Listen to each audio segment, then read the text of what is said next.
Hola, mi nombre es Vicente Sotelo y este es mi video para el entregable de la materia de sistema digestivo. Hoy vamos a hablar específicamente del estómago. Bueno, sobre las generalidades del tubo digestivo, sabemos que este empieza por la boca, después pasa a lo que es la faringe, después por el esófago y termina conectándose en el estómago. Después pues ya pasa por el intestino delgado, intestino grueso y termina en el ano. Y específicamente hoy vamos a hablar de lo que es el estómago. Tiene muchas funciones, más que nada pues es donde cae la mayoría de la comida, es un ensanchamiento del tubo gastrointestinal y este está ubicado anatómicamente en el epigastrio y el hipocondrio izquierdo. ¿Cuáles son las funciones del estómago? Bueno, el estómago tiene diversas funciones, pero principalmente es un órgano excretor.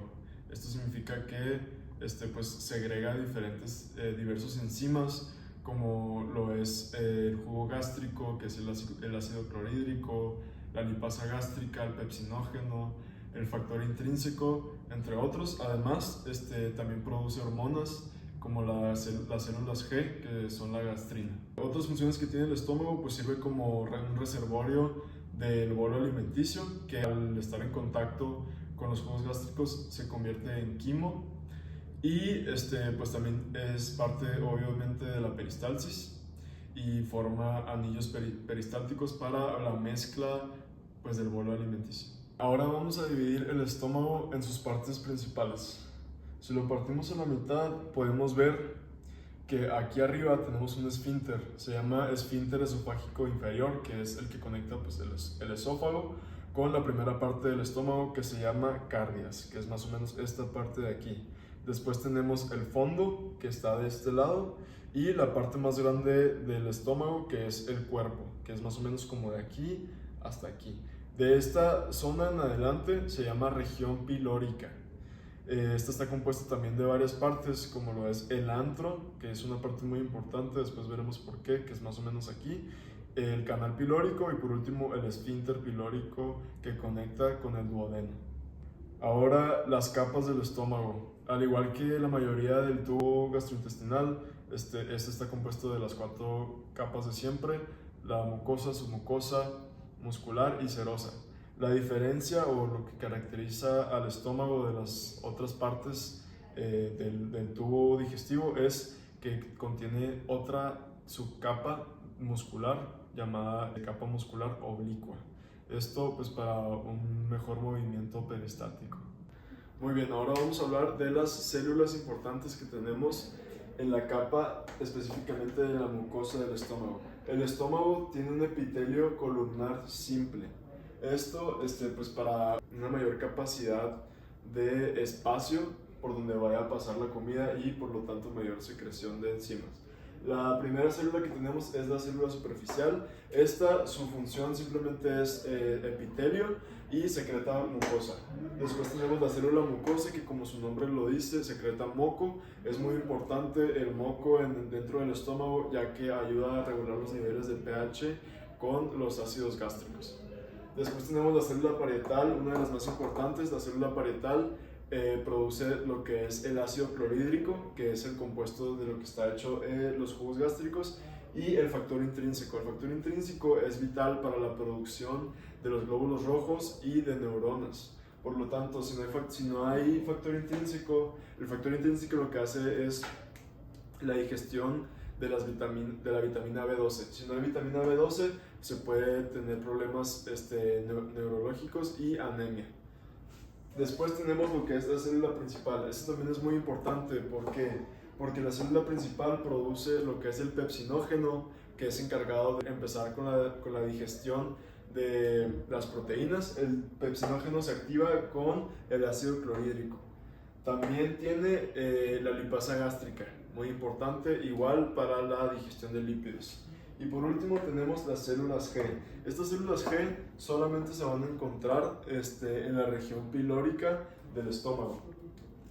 Lo que hacen las células G es que generan la hormona gastrina. La gastrina promueve la motilidad del estómago, la secreción de ácido clorhídrico y de todos los enzimas en general del estómago.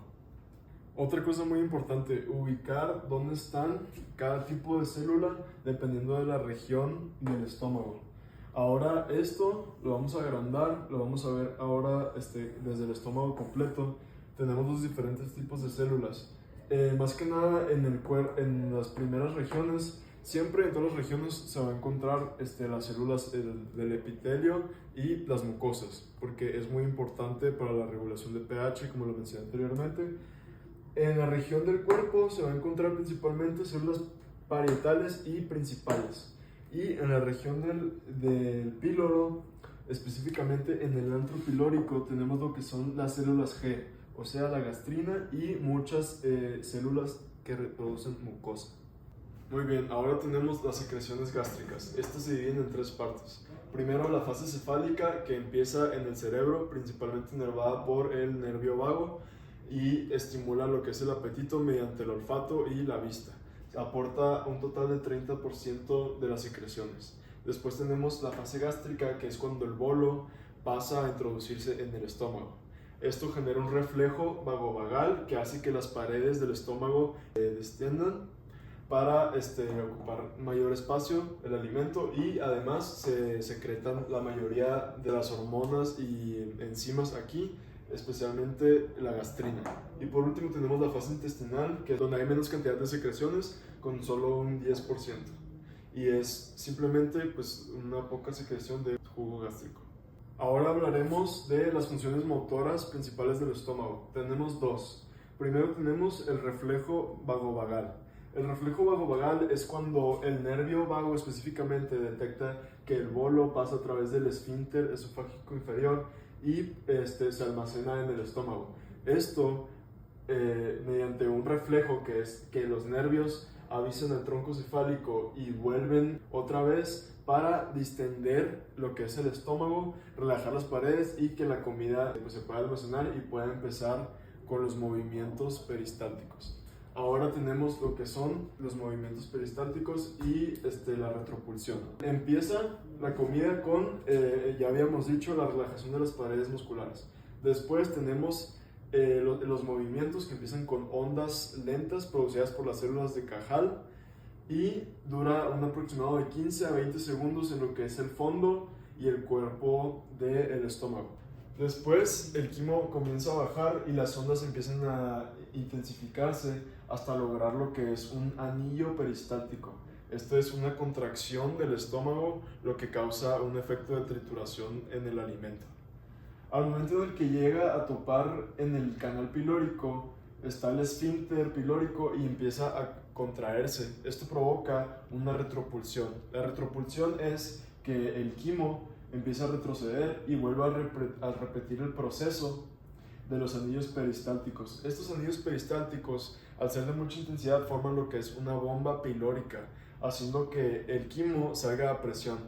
Para poder pasar por el esfínter pilórico, el quimo tiene que tener un tamaño de alrededor de unos 3 milímetros.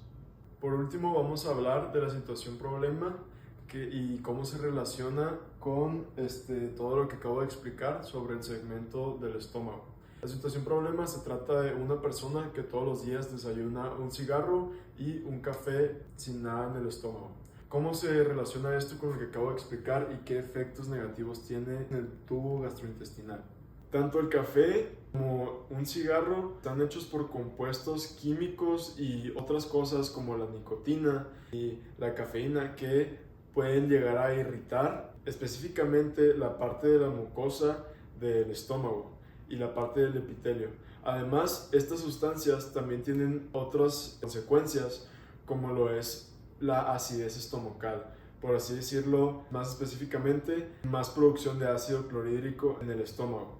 Lo que esto puede causar es que cuando se junta la disminución y el deterioro de la capa de la mucosa con una mayor producción de jugos gástricos, a largo plazo puede llegar a provocar daños en las paredes musculares del estómago, causando úlceras en el mismo estómago. A corto plazo también puede llegar a generar irritación o reflujo, ya que el efecto de la nicotina relaja el esfínter esofágico interior. Por lo mismo, los jugos gástricos pueden llegar a subir e irritar asimismo el esófago también.